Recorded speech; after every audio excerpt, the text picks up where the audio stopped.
हासिल कर सकें। 2 मिनट दे सकते हैं? नहीं दे सकते, चलो, मगर इसके बाद वो गुफ्तगू करेंगे आप लोग।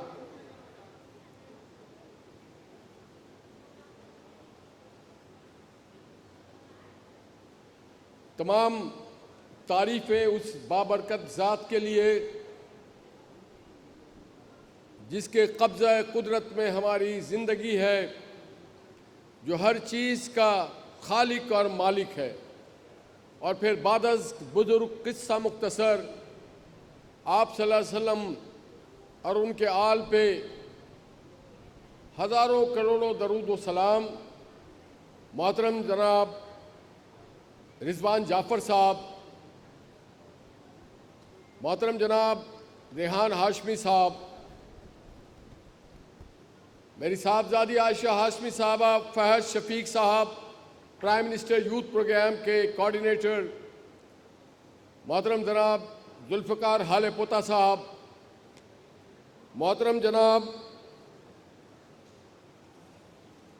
आतिफ़ इकबाल साहब, रेहान अल्लाह वाला साहब,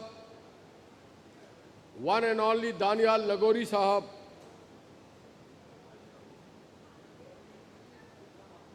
मोहतरम जनाब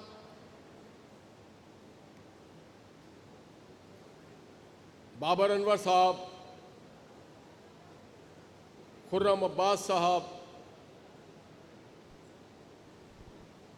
यूथ विंग के जनाब शिजरा साहब, ख़वातीन व हज़रात, अस्सलामु अलैकुम।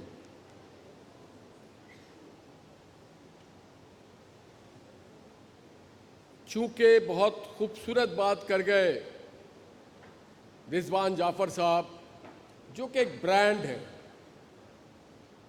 और मैं समझता हूँ वो जो मेरे लिए उन्होंने कहा कि पुरज़ोर तालियां होनी चाहिए, मैं समझता हूँ कि पुरज़ोर तालियों के आज हकदार सिर्फ़ और सिर्फ एक ही आदमी है, उसका नाम है रिजवान जाफ़र, और तालियां थमनी नहीं चाहिए।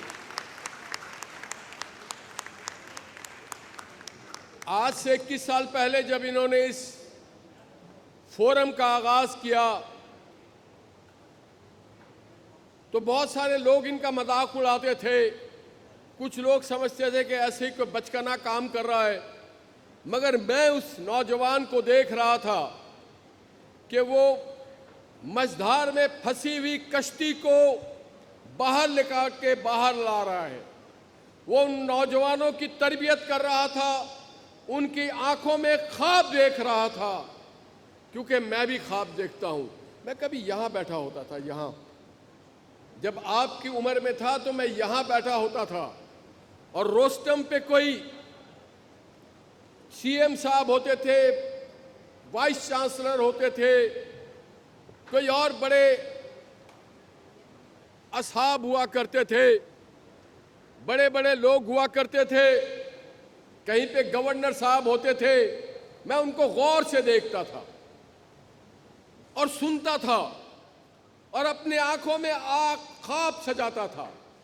एक ख्वाब पाकिस्तान के लिए, पाकिस्तान के नौजवानों के लिए, अपने शहर के लिए, आने वाली नस्लों के लिए, और अल्लाह ने वो ख्वाब की ताबीर मुझे देना शुरू कर दिया।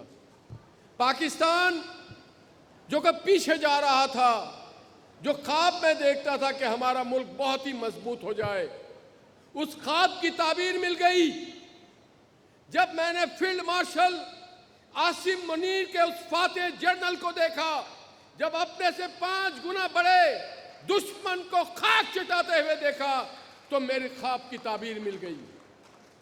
मुझे नहीं मालूम था कि कौन होगा सिपाह सालार, मगर अल्लाह ने मेरे ख्वाब की ताबीर दी कि मेरा मुल्क इतना मजबूत, इतना मौसर, इतना मजबूत बन गया कि आज कोई हमारे तरफ मैली आंख से देख नहीं सकता।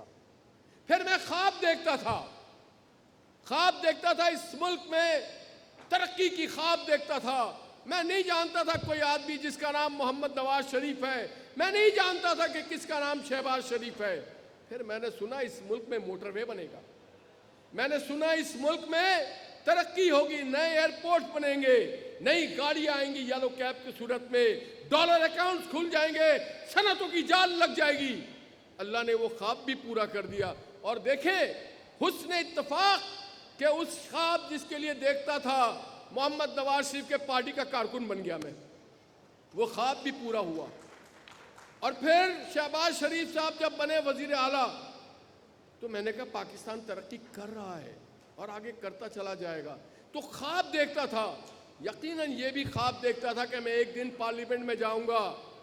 मोहतरम जावेद जब्बार साहब सेनेटर थे, मैं उनके साथ जैसे आजकल बच्चे घूमते हैं, मैं उनका एक शागिर्द के तौर पे घूमता था। जब मैं पार्लियामेंट के अंदर विजिटर्स गैलरी में बैठा होता था, ये सन 88, 85, 90 की बात है, तो मैं कहता था या अल्लाह एक दिन क्या मैं इस पार्लियामेंट में आ सकूंगा। और ठीक 30 साल बाद मेरे रब ने मेरे ख्वाब की ताबीर दे दी और मैं पार्लियामेंटेरियन बन गया। ख्वाब देखे अपने लिए, अपने मुल्क के लिए, अपने माशरे के लिए। ख्वाब देखना आपका हक है। और ख्वाबों की ताबीर के लिए जो रास्ता आपको मिलेगा, वो रास्ता मेहनत से मिलेगा, एक डिसिप्लिन से मिलेगा, एक जद्दोजहद से मिलेगा। और वो क्या है? वो जद्दोजहद ये सामने है, prime minister digital youth hub. मजमा और हुजूम नहीं, एक सिमत चाहिए आपको, मंजिल का आपको पता होना चाहिए। जुगनू तो आपको रास्ता बता देगा, आज नहीं, फौरी नहीं, मगर आप ख्वाब देखें, आप तालीम क्या हासिल करना चाहते हैं, आप ख्वाब देखें आपका कैसा घर होना चाहिए, आप ख्वाब देखें आपके पास कितनी अच्छी गाड़ी होनी चाहिए, और उस ख्वाब का पीछा करते रहें। जब मैंने ये देखा कि जनाब राणा मशहूद अहमद साहब ने पाकिस्तान के नौजवानों के लिए एक स्कीम लाया है, तो मैंने कहा मैं अपने ख्वाब के जानिब आगे बढ़ रहा हूँ। जब मैंने देखा कि प्राइम मिनिस्टर हाउस से मोहतरमा मरियम नवाज साहबा 2013 में लैपटॉप स्कीम जारी करती हैं, इत्तेफाक से उसकी स्कीम का मैं हिस्सा बन जाता हूँ। और अक्सर बेशतर जो यहाँ जामियात है उसमें मैं गया, उन नौजवानों को जब मैंने लैपटॉप दिया, आज से 10 साल पहले जदीद लैपटॉप, तो उनकी आंखों में एक ख्वाब था। वो ख्वाब था कि आज 3.5 लाख का लैपटॉप मेरे हाथ में है, दस्तरस में है। ये ख्वाब देखते हैं नौजवान और फिर उस रास्ते पे चल पड़ते हैं। जब मैं देखा कि अब आगे नौजवान कहाँ जाएंगे, आज जदीद दौर है, तो मुझे एक नौजवान नजर आया, उसका नाम है दानियाल नागौरी। कहाँ है दानियाल नागौरी? खड़े हो जाओ। इस बच्चे के लिए ताली होनी चाहिए, इस बच्चे के लिए ताली होनी चाहिए कि ये अनथक मेहनत करता है और यहाँ पे हजारों बच्चों को AI की ट्रेनिंग देता है। फिर इसने मुझसे बातें की, इसने कहा कि हम स्कूल के बच्चों को उस मुकाम पे लाना चाहते हैं, क्यों ना इस वैकेशन में हम कैंप लगाएं, समर कैंप। हमने कहा लगाएं। और फिर आरफा करीम समर कैंप के नाम से हमने क्लास 5 से लेकर 10 तक के बच्चों को बुला लिया। ख्वाब पूरे होते जाते हैं, ख्वाब पूरे होंगे। मेरे पीछे बैठा हुआ है शिजरा नौजवान, खड़े हो जाओ तुम भी, जो यूथ विंग का सदर है मुस्लिम लीग का।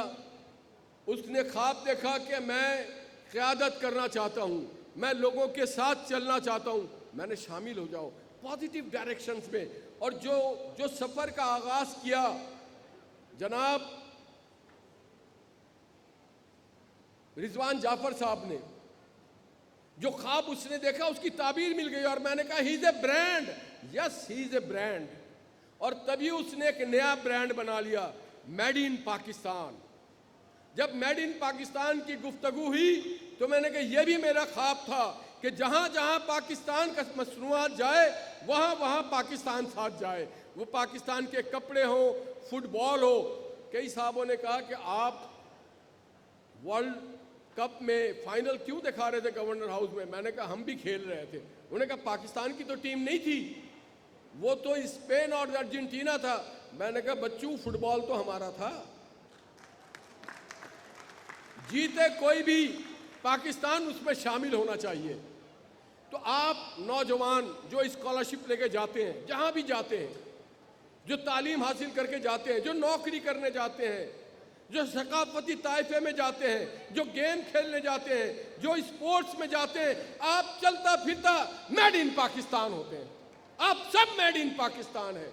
और तभी मैंने फहद शफीक साहब से अर्ज किया कि फहद आके बताओ कि आपका वजीर आजम, हमारा वजीर आजम शहबाज शरीफ सैकड़ों अरब रुपया सिर्फ यूथ फंड में रखा है। क्यों? कि नौजवानों की ट्रेनिंग की जाए, नौजवानों को सही डायरेक्शन दी जाए, नौजवानों को रोजगार दिया जाए, नौजवानों को बेला सूद कर्जा दिया जाए, नौजवानों को लैपटॉप दिया जाए, नौजवानों को बैरून मुल्क मुलाजमत के साथ भेजा जाए। यह स्कीम है ताकि आप शुरू से लेके A to Z आपकी रियासत आपकी जिम्मेदारियां उठाएं। मगर यह नहीं होगा कि गधे घोड़े साथ चलें। जो बच्चे तालीम पे फोकस करेंगे, जो बच्चे अपने ख्वाब की ताबीर पाने के लिए आगे बढ़ेंगे, उन्हीं बच्चों को वो मुकाम मिलेगा जिसके वो हकदार हैं। और आज थैंक यू रिजवान जाफर, चंद दिनों बाद पाकिस्तान का, जिसे कहते हैं कुछ लोग यौम आज़ादी कहते हैं, कुछ लोग कहते हैं कि पाकिस्तान का जन्म है। मैं समझता हूँ पाकिस्तान का जन्म हुआ है। पाकिस्तान कभी गुलाम नहीं था। गुलाम अगर था तो एक मुल्क जिसका नाम था भारत, जिसका नाम था हिंदुस्तान, जिसका नाम था इंडिया, पाकिस्तान को कायद आज़म ने भारत के सीने से चीख के निकाला है। हमने जन्म लिया है, हम कभी गुलाम नहीं थे। और जिन बच्चों के लिए पाकिस्तान को जन्म बाबा कौम ने दिया था, उन बच्चों पे अब फर्ज होता है